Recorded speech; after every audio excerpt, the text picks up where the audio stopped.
The Virexian armada drifted through the silent void like a storm of obsidian thorns, its warships humming with the cold precision of a civilization that had conquered 1,000 worlds.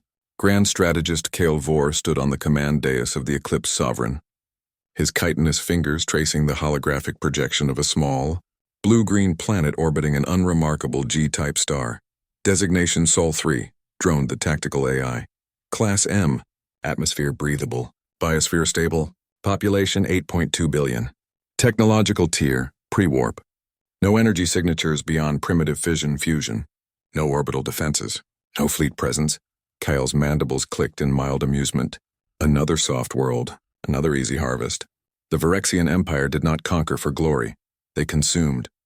They stripped planets of resources, enslaved populations, and repurposed entire biospheres into war material. Earth would be no different. Deploy the compliance broadcast, Kale ordered. Offer them assimilation or annihilation. Standard protocol. The message crackled across every frequency on Earth. Radio, television, internet, even emergency alert systems.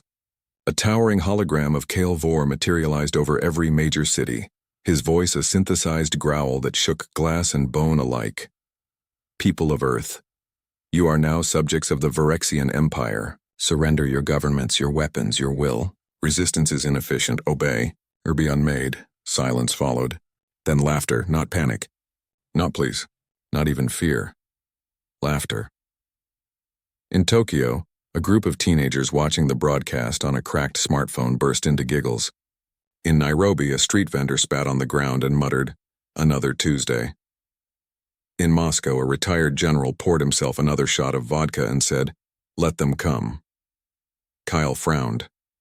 This was unexpected.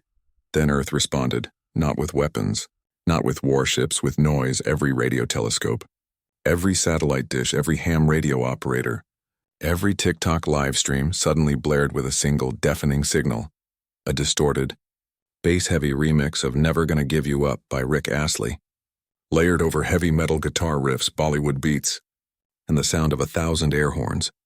The signal wasn't just audio. It carried encrypted data bursts, malware-laced memes, and AI-generated deepfake videos of Kale Vor doing the Macarena. The Virexian comms array overloaded. Navigation systems glitched.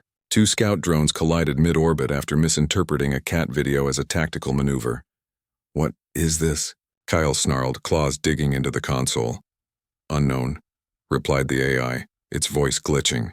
"Cultural weapon? It appears to be mocking us."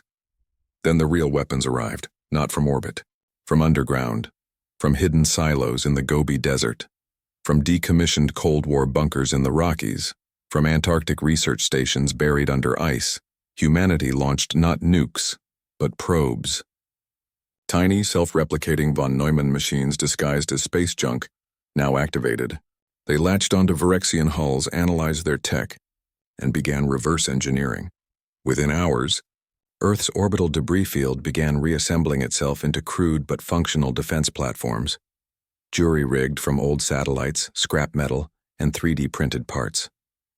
A hacked GPS constellation redirected Virexian targeting systems into pointing at each other.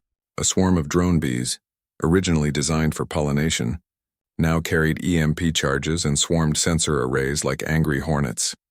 But the true horror came when the Virexians boarded a defenseless coastal city, only to find it empty. Too empty. No civilians. No resistance fighters.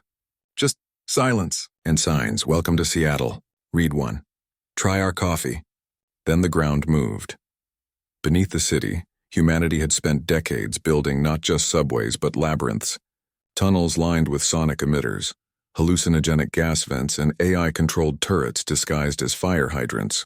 The Virexian ground troops, bred for open field domination, found themselves lost in a maze designed by gamers, urban planners, and paranoid survivalists. One squad reported encountering a sentient vending machine that dispensed poisoned energy drinks. Another was trapped in a library where every book was a booby-trapped incendiary. A third was lured into a football stadium, only for the crowd to materialize from hidden bunkers armed with nothing but smartphones, laser pointers, and sheer, unbreakable audacity. They didn't shoot. They live-streamed. Virexian fail trended globally within minutes.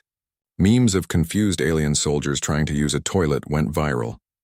Back on the Eclipse Sovereign, Kale watched in disbelief as his invasion crumbled, not to superior firepower but to chaos, creativity, and the terrifying human ability to turn anything into a weapon. Then came the final blow. A single, unmarked cargo ship detached from Earth's orbit. No weapons, no shields, just a blinking red light and a radio message. Hey, you dropped this.